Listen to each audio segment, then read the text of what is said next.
kwa sababu wamechanganyikiwa, wamekwama, wamerudi katika ile maneno tena ya maandamano. Sasa mimi nataka niwaulize hawa marafiki zetu, my friends, si hata mbadilishe tactic kidogo. Sasa ile ya zamani mnaendelea tu naye. Ile ya zamani mlisema ati Moi hakushinda, Moi akakuwa rais. Mkasema Kibaki hakushinda, Kibaki akakuwa rais. Mkasema Uhuru hakushinda, Uhuru akakuwa rais. Sasa mtawezana na hii hasla kweli?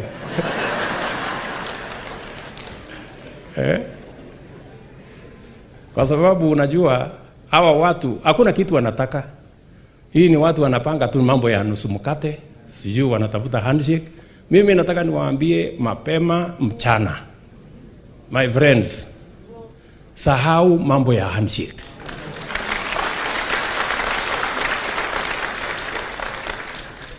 Na msituambie ya kwamba ati hamutaki handshake. We can see you, si tunawajua. Mlifanya ukora pale, Moi akawaweka kwa ile ilikuwa inaitwa sijui ilikuwa inaitwa cooperation. Mkalete fujo hapo na maandamano kidogo, mkapata nusu mkate kwa Mheshimiwa Kibaki. Mkakuja mkalete ukora hapa na maandamano kidogo, mkaweka vitisho kwa Uhuru Kenyatta, akapanga handshake. Sasa mnafikiri mnaweza kunipangia mimi ati maandamano? Ati mpate chochote kutoka kwangu? You are dreaming. Hii ukora yote wanafanya, hii njama yote wanafanya, hii maandamano yote wanafanya, hawafanyi kwa manufaa ya mwananchi.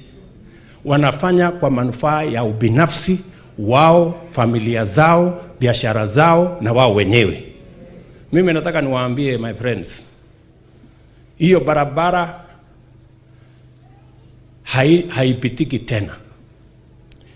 Mimi the concession I am going to make ni kwamba kila mwananchi wa Kenya, the government of Kenya is going to serve them.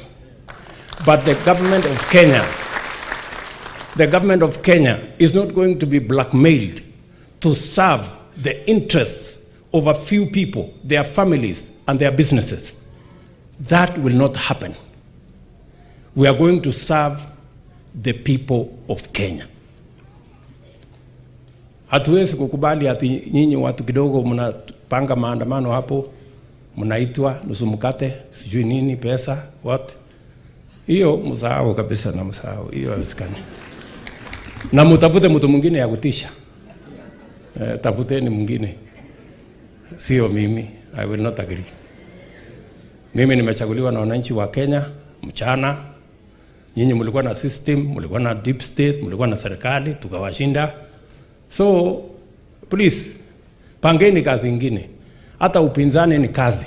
Mtukosoe, muongee ile ingine, hiyo ni juu yenu. Lakini hatuwezi kukubali muharibu uchumi wa Kenya, na hamuwezi kujipanga na mambo yenu ya ubinafsi ati ndio mupate kwa kutupangia mambo ya maandamano. That will not happen. You are wasting your time. Tunaelewana jameni? Mnataka hii watu watuletee maandamano ati sijui ndio wafanye nini? Bana. Kwanza nyinyi mnatuharibia wakati. Mlikuwa na serikali, mkaharibu serikali, bei ya unga ikapanda. Sasa hii mnaongea bei ya unga imepanda, na nyinyi you are the cause. Sasa hizi tumetoa at least 230, imefika hapo karibu 180. In another 6 months itakuwa imefika 120. So nyamazeni, tuwafundishe vile ya kuendesha maneno ya Kenya. Ati mambo haikupangwa. Kwani wale watu walikuwa Yala River, miili ya watu imejaa huko, walijipeleka kwa Yala River? Si kuna watu walipanga? Hawa ambao wanatuletea story. So please, mambo ya impunity ambayo mumezoea,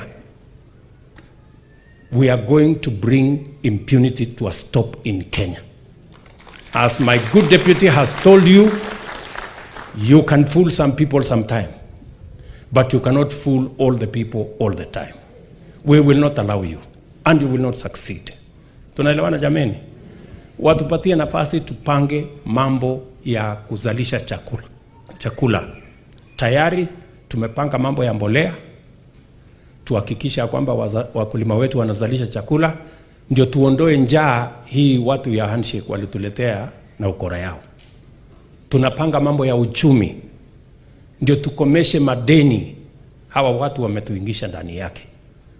Na tunapanga mambo ya industrialization, agro processing, aggregation, value addition, ndio tupange mambo ya ajira, ikosekane watu ya kwenda kufanya maandamano. That is our plan. Tumekubaliana ndugu zangu. Kwa hivyo msikuwe na wasiwasi.